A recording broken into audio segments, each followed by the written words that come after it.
Now imagine being the man expected to fly our beleaguered state-owned airline SAA out of its current horrific storm. Well, someone is willing to try. Vuyani Jarana has been appointed as the new CEO of SAA. He's currently the Chief Officer of Vodacom Business. And the telecoms company announced today that he had officially tendered his resignation and would serve a period of notice. It's hoped that the appointment of the first permanent CEO since November 2015 will finally bring some stability to the airline. So let's find out about his expectations. We're joined by the incoming SAA CEO, Vuyani Jarana. Thank you for being with us, Mr. Jarana. Some people would say this is a poisoned chalice worthy of Game of Thrones. Why are you taking it?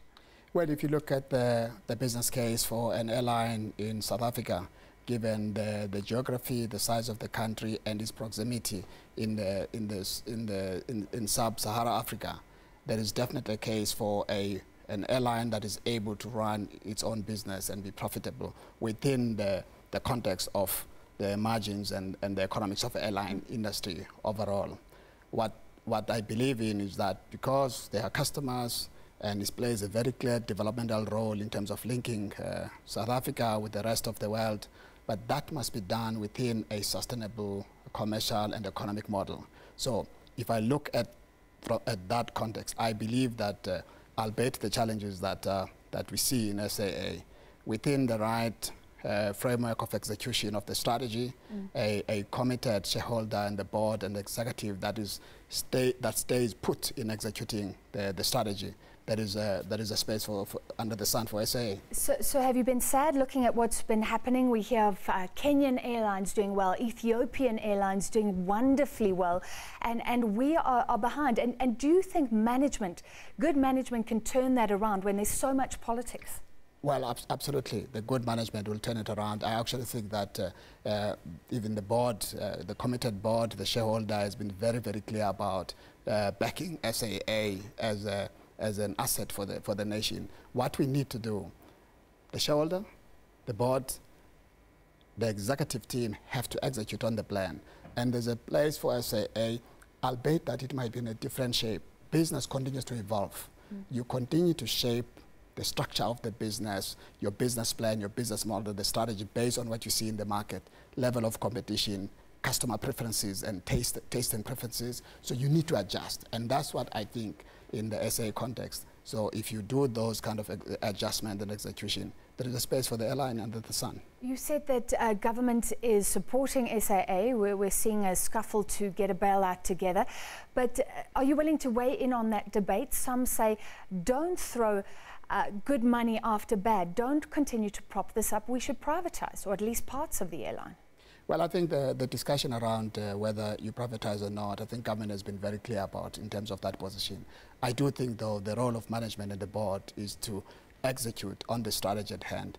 I do believe that despite challenges which are around the bureaucracy that comes with being a part of government, let's be very clear about this, there is an opportunity to execute if you have a focused team, a board that is responsive to the strategic call, and the shareholder that is committed to the plan. So that's the kind of feedback I get. That's the kind of engagement I got when I interacted with some of the board members. That's why I signed up for the role, is because I believe that there is a case for SAA, and I think if you've got good team that execute with you, then SAA will turn. Did you think about this for a while? What's been happening in the background? Because there was a bit of an awkward moment in Parliament that I saw a while ago when the chair was saying, well, we're hoping the new CEO is going to start on the 1st of September. You've now finally resigned, but was there a delay there? What's been going on? I think there was just purely administrative processes. You would know that the government has a chain of command that is very, very well defined. And at times, events move quicker in terms of how things leak and how media gets to know things, and therefore you still have to go through the different processes. And I think the board was still going through its own processes. Okay, so you weren't umming and ahhing and biting your nails, certainly. Questioning this certainly, decision. no, not at all, not at all. The day we found one another, and I gave a commitment to join SAA. So my mind is focused and set on getting into the role and really working with the board to make sure that we can actually bring back SAA to be a very, very good business that it can be. You've been part of Vodacom, I believe, since 1995. Absolutely. So a very long time in telecoms. Just as an introduction, tell people what a chief officer of Vodacom Business does, what you do in your day-to-day work right now. Well, I've been with Vodacom for a long time, 22 years. I've ran many parts of that business. I've been the group chief operating officer until 2012, where I was asked to go and build the Vodacom Business, which is the B2B, B2 government arm of Vodacom. So effectively, I led the team that really focusing on providing solutions for government as well as for businesses across the continent. And that's the role I've played, how we shape technology to respond to developmental challenges that the country and the continent face. That's the power and the kind of capability I've built within Vodacom. And obviously working with a very strong team to actually make sure that we transform ICT to have a much more bigger meaning in society while still driving a top-line business growth. Yeah. So it sounds very good, but people are saying, how does that translate now into the airline industry, where the decisions, so much money is involved in each and every decision, so that the mistakes can be catastrophic. We've seen that. Absolutely. You will realize that there are different levels in the organization. Even in retail, even in ICT, there are different levels of operations. There are people who are hardcore operations, people who are focusing on the bolts and nuts, but there's leadership that has to pull the organization together. There's commercial people who must make sure that the business is run profitable. So at the CEO level, with a strong team that comes from an aviation industry, you will be able to pull through the team and make sure the plan is executed. I must also say that actually the world is going digital. Channels are transforming in all industries. The internet has created possibilities. Now, how you provide better customer service using deep machine learning, artificial intelligence, is one of the things that will determine the winners and losers, even in the airline industry. On top of the traditional operations, bolts and nuts, aircraft type that you must select, how you operate, route planning, and so that must be done properly. But the next wave of the airline is how you build ancillary revenues around the core business. And that's going to be largely based on digital, because that's your channel to market. And that's kind of what I also bring to the table. So you're saying the ICT that you've been involved in at Vodacom does actually somehow Absolutely. In terms of the growth plan, how you engage with customers. I mean, you will remember that the day if I book a ticket to London, book 4 weeks in advance, already I'm in the airline's interaction path, because they know I'm going to go to London. I'm probably going to spend a week there because they know when I'm my return path. So there is an opportunity to interact with me to drive better customer experience, but also to upsell some of the services. So that's the future of the wraparound on top of the airline. Yet the core business of airline must run very well, and therefore bringing in a strong operations head that knows how to run aviation becomes important. Because we've seen mistakes before. In Parliament it came up that SAA once sold off its planes. I think at that time the oil price was huge and they were old planes. Now they're in trouble because the oil price is low and they're leasing planes. I spoke to a CEO who had reported a loss just because one plane out of the whole fleet had been leased in dollars and the rand had fluctuated. So are you willing to make those big decisions? Those are commercial decisions that any CEO who's commercially strong would actually get wraparound quickly in terms of the industry, and that's the nexus of what the CEO must do. So working with a strong team who understands the bolts and nuts, and then that's what I need to build, a strong team around me.